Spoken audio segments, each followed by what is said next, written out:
The Marksman Bonus, awarded for hitting headshots at any distance. You will score in this category for every headshot you hit, regardless of whether it results in a kill. Know you have scored a headshot by the noise it makes. Increasing the distance with these headshots results in a higher score.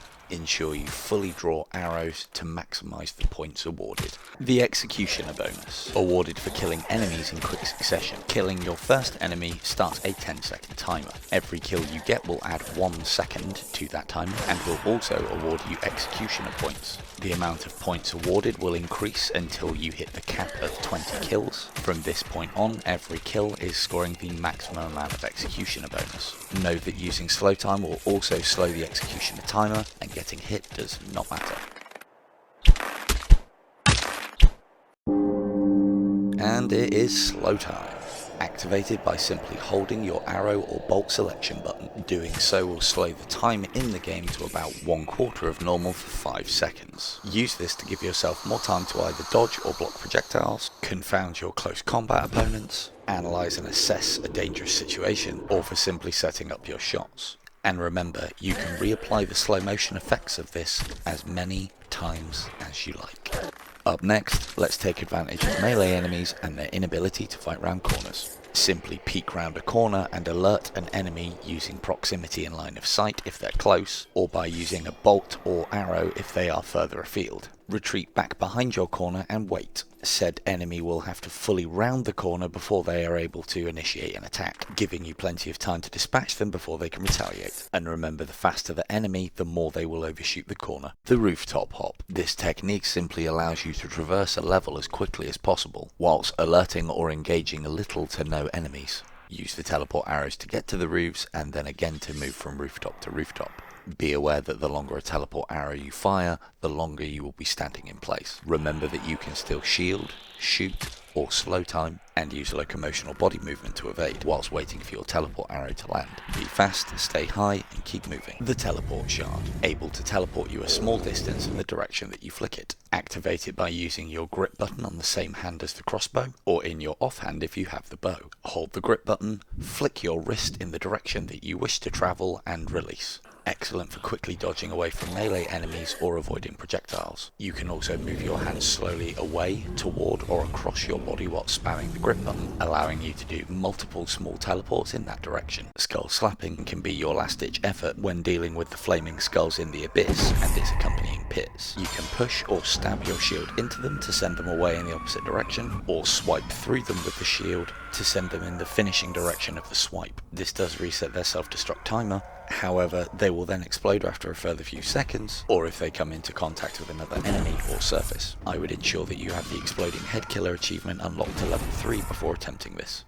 And although giving up your back in most scenarios is a bad idea, in this game we can become completely invincible from all melee attacks from behind. Simply turn your back on the enemies in question and use the locomotion stick to walk away. As long as you keep walking and do not look directly at the enemies behind you, you cannot be hit. Note that turning your back on an enemy that has already begun their attack is too late. Ensure you always teleport a decent distance away before turning to engage. Teleport trapping, a particularly safe and effective way to deal with monks and banshees. Prepare your trapped area, ideally a small room or tight corridor, by clearing it of all enemies in and around. Next, alert your target and retreat back to the cleared area. Leave a decent amount of floor space for the enemy to teleport into, knowing that these enemies in particular are forced to teleport into your field of view.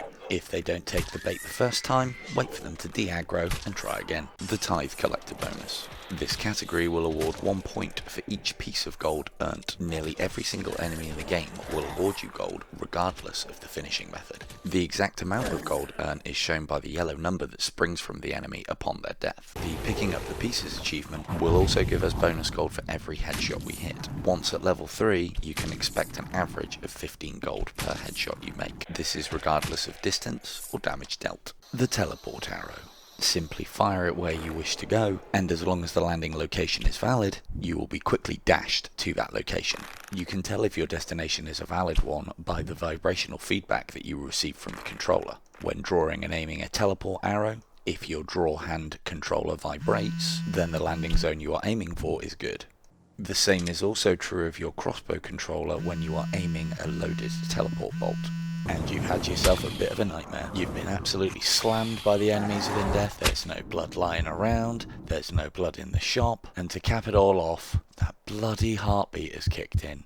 And if you're finding that thumping panic-inducing, or at the very least distracting, you can turn it off. Simply go to one of the save circles located in the game, save, and quit. Upon your return, the heartbeat will be no more. Just remember, you are still at death's door. The Orphan Execution, a simple and effective method using most of the 3 or 5 times arrow variations to devastate an orphan and get out fast. Use your teleport arrow to land right on top of the target, immediately hit the quiver select button upon landing, line up your shot, then select, draw and fire your chosen special. At this point blank range, all 3 to 5 arrows will find the head. Upon successful execution, immediately teleport away to a previously cleared location.